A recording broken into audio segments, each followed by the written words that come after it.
Relations of men and women have been appealing since time immemorial.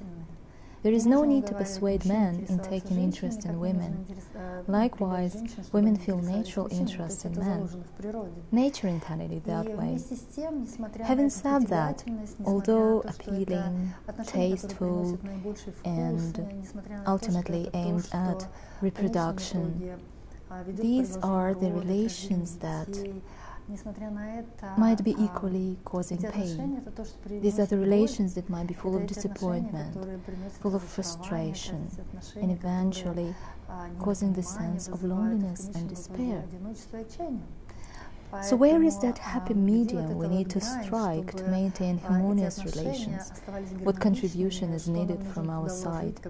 What kind of insight should we bring into our relations in order to nurture each other's hearts with harmony and aspiration for soul development?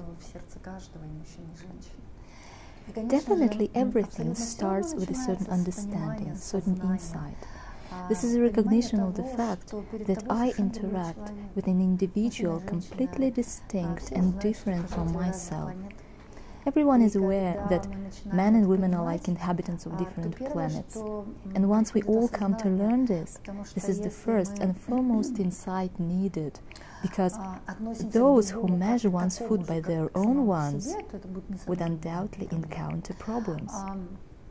As men and women were inherently meant for entirely different missions. Everything in this world has its meaning, and both men and women have their unique missions.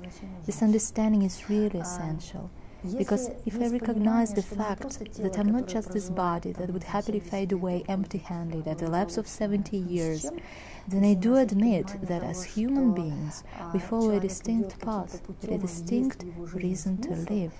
There's undoubtedly a meaning of someone being a woman and someone being a man.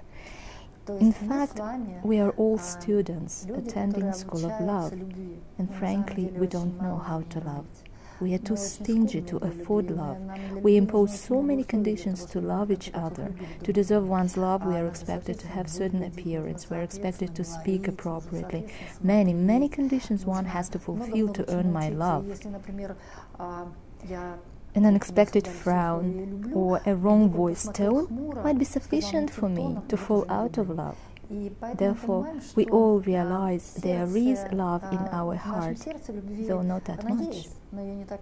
So what's the point of someone being a man and someone being a woman? The point is that we are to experience different tastes of love. Love tastes one way for gentlemen and wholly different way for ladies.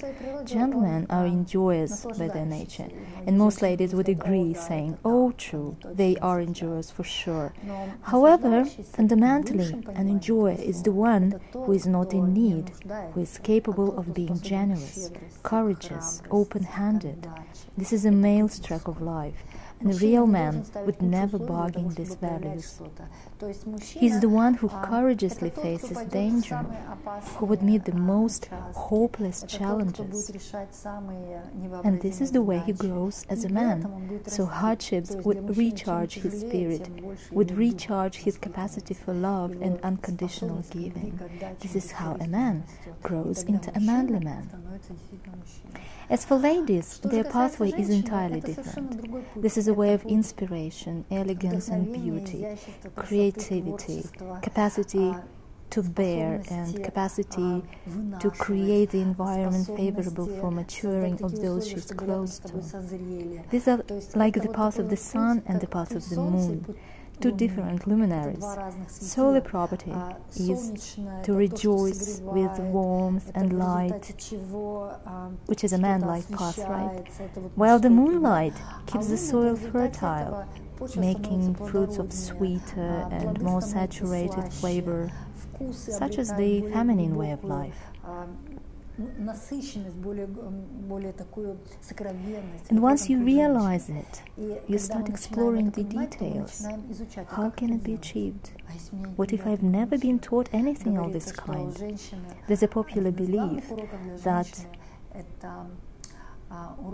a woman's good fortune resides at the tip of her tongue.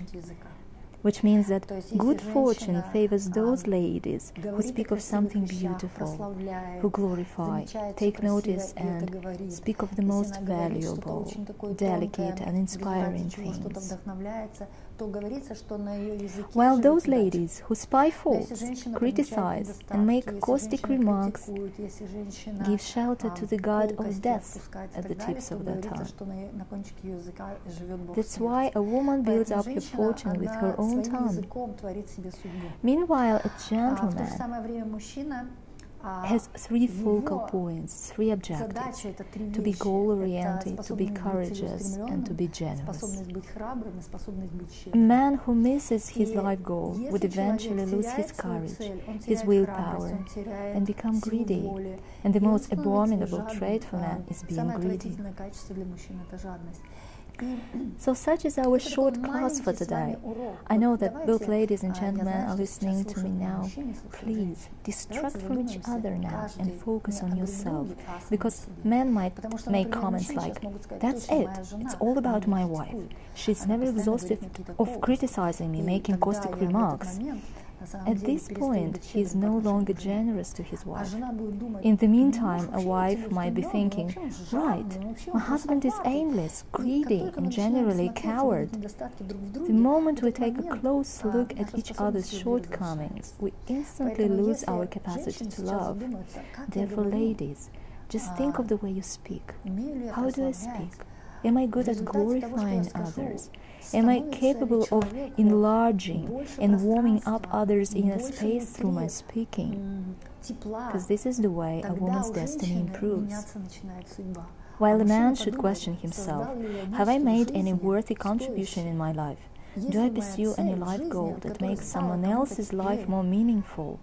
Am I courageous and steady enough in my life purpose and generous to my family? Once we seriously think about it and start appreciating each other, dear ladies and gentlemen, we'll start living a truly exciting life.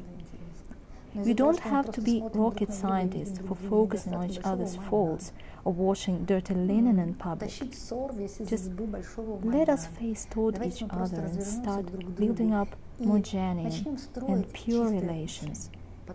Because love starts with purity, purity of intentions, cleanliness of speech and deeds.